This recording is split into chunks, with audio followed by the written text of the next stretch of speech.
अस्सलाम वालेकुम मेरे भाइयों, आज का जो मेरा उन्वान है वो रोज़े के मुतल्लिक है।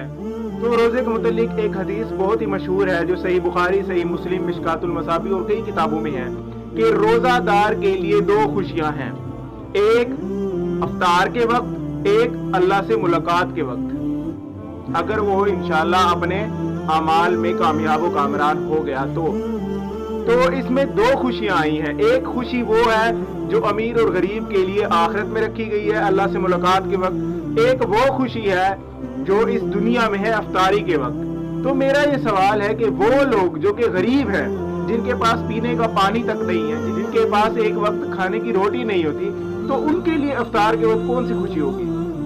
तो इससे हमें ये बात समझ आती है कि एक खुशी वो है जो अल्लाह ताला ने दोनों के लिए यकसा की है, यानी आखिरत में मुलाकात की खुशी।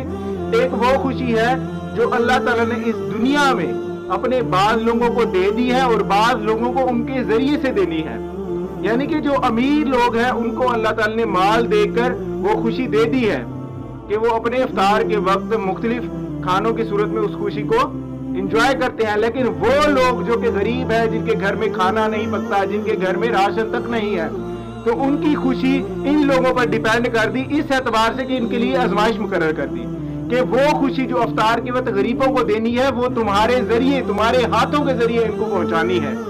तो लिहाजा ये अमीरों को देखना चाहिए कि आया उनके अफ्तार के वक्त जो खुशी अल्लाह ने आजमाइश में रखी है, क्या वो पूरी कर रहे हैं उसको?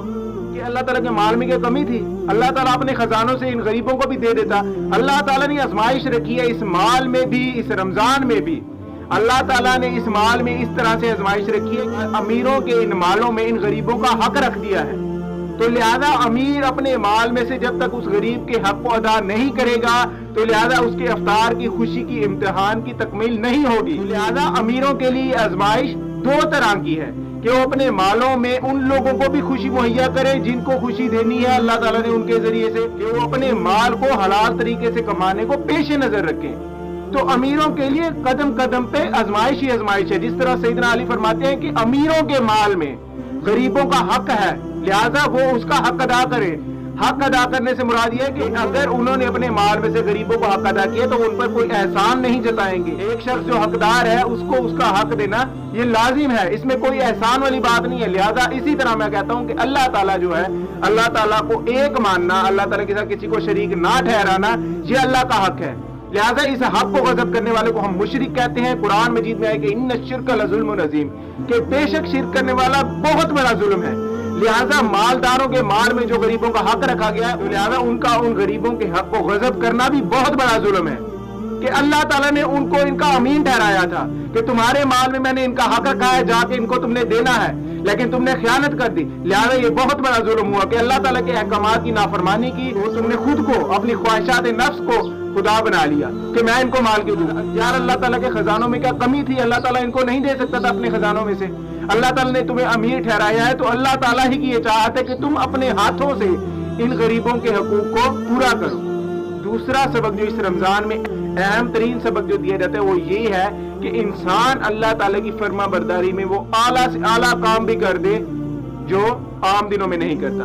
आम दिनों में जो अल्लाह ताला ने हराम चीजें ठहराई हैं वो हराम है। झूठ बोलना, गीबत करना, ये आम दिनों में भी हराम ही है।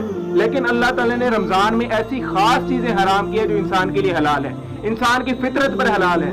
खाना हलाल है, बीवी से सोहबत करना हलाल है, और भी कई चीजें हैं हलाल चीजें अल्लाह ताला ने रमजान में हराम कर दी इस अकल के मंबे को तोड़ने के लिए कि अल्लाह ताला ने ही ये चीजें हलाल की थी और अल्लाह ताला के हुक्म से इस माह रमजान में ये चीजें भी तुम हराम कर दो। यानी अल्लाह ताला की फर्मा बरदारी को वो आला तरीन मकाम है रमजान कि इंसान हलाल चीजों को भी छोड़ देता है, ठोकर मार के रख देता है। इंसान की फितरत में ये चीज बिठानी होती है अल्लाह ताला ने कि अगर ऐसा वक्त तुम पर आ जाए कि अल्लाह ताला के एक तरफ अहकामात हो और एक तरफ तुम्हारे हलाल जराए हों, हलाल जराए को अपनाने से अल्लाह की नाफरमानी होती हो तो ऐसे हलाल को भी ठोकर मार दो, ऐसे हलाल को भी बेकार जानो। मिसाल के तौर पर एक शख्स को जॉब मिलती है और वो जॉब हलाल किस्म की है, लेकिन उस जॉब में ऐसा किया जाता है कि उसको नमाज की अदायगी सही तरीके से नहीं करने दी जाती। लिहाजा वो हलाल जॉब उसके लिए आजमाइश बन चुकी है कि अल्लाह ताला के अहकामात की फर्मा बरदारी के लिए उस हलाल को भी हराम जाने और उसे ठोकर मार दे। لہٰذا یہ رمضان کی ایک بہت بڑی برکت ہے کہ رمضان میں انسان اللہ تعالیٰ سے چند معاہدے کرتا ہے کہ اللہ تعالیٰ وقت آنے پر میں ان چیزوں کو ترک کر دوں گا جو تیرے کہنے پر میں نے حلال جانی تھی، تیرے کہنے پر میں اسے حرام جانوں گا۔ میری اس بیوی نے اگر مجھے اس آزمائش میں مبتلا کیا کہ مجھے حرام کمانے کی طرف مائل کیا تو میں تیری فرما برداری کے لیے ایسی بیوی کی بات کو نہیں مانوں گا۔ اگر میرے لیے اولاد آزمائش ثابت ہوگی، اللہ تعالیٰ کے احکامات کی نافرمانی کی طرف مجھے راغب کرے گی، تو میں ایسی اولاد کی ایک بھی نہیں سنوں گا۔ یہ اللہ تعالیٰ سے معاہدے ہوتے ہیں جو رمضان میں ہم کرتے ہیں۔ اسی لیے اللہ تعالیٰ نے کہا کہ یہ رمضان میں ہم نے قرآن نازل کیا، کہ یہ رمضان کا بابرکت مہینہ ہے کہ انسان اپنی رحمتوں کو اس طرح سمیٹے کہ اللہ تعالیٰ کی فرما برداری میں وہ اعلیٰ مقام حاصل کر لے جو عام دنوں میں نہیں حاصل کر سکتا۔ تو لہذا رمضان کے متعلق یہ چند نکات تھے جو میں آپ کے سامنے بیان کرنا چاہتا تھا کہ رمضان کو کوئی چھوٹی نعمت نہ جانیے۔ رمضان ایک اللہ تعالیٰ کی بہت بڑی نعمت ہے۔ رمضان میں اللہ تعالیٰ کے احکامات کے ذریعے سے جو اللہ تعالیٰ نے انسان کے لیے انعام رکھا ہے وہ یہ رکھا ہے کہ اس کا انعام میں خود دوں گا۔ دیگر کوئی بھی عبادت ہے، نماز ہے، وہ لوگ دیکھ رہے ہوتے ہیں کہ ہم ادا کر رہے ہوتے ہیں۔ اسی طرح زکوٰۃ ہے، زکوٰۃ کا معاملہ بھی دو لوگوں میں ہوتا ہے، دو لوگوں کو پتا ہوتا ہے، لیکن یہ روزہ ایسی چیز ہے جو اللہ اور انسان کے درمیان راز ہوتا ہے۔ آپ نے نیت کر لی کہ میں کھاؤں گا پیوں گا نہیں، تو لہٰذا اللہ تعالیٰ نے تمہارا روزہ قبول کر لیا۔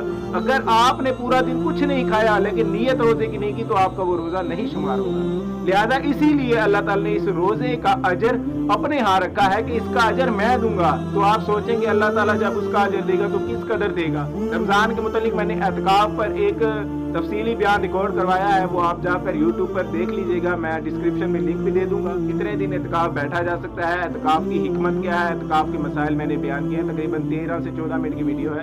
تو لہذا میرے بھائیوں سے درخواست ہے کہ اس رمضان میں جتنا ہو سکے نیکی کریں، اپنی اس نیت کو اللہ تعالیٰ کے لیے خالص کر دیں تاکہ اللہ تعالیٰ ہمارے اس رمضان کو قبول فرمائے اور ہمارے لیے جنت میں روزے داروں کے لیے جو خاص مقام ہے وہ ہمیں مل جائے۔ اللہ تعالیٰ سے دعا ہے کہ اللہ تعالیٰ ہمارے تمام مومنین بھائیوں کو ہدایت دے، ہمیں حق سچ پر چلنے کی، اسے سننے کی، دوسروں تک پہنچانے کی توفیق عطا فرمائے۔ آمین۔ جزاک اللہ۔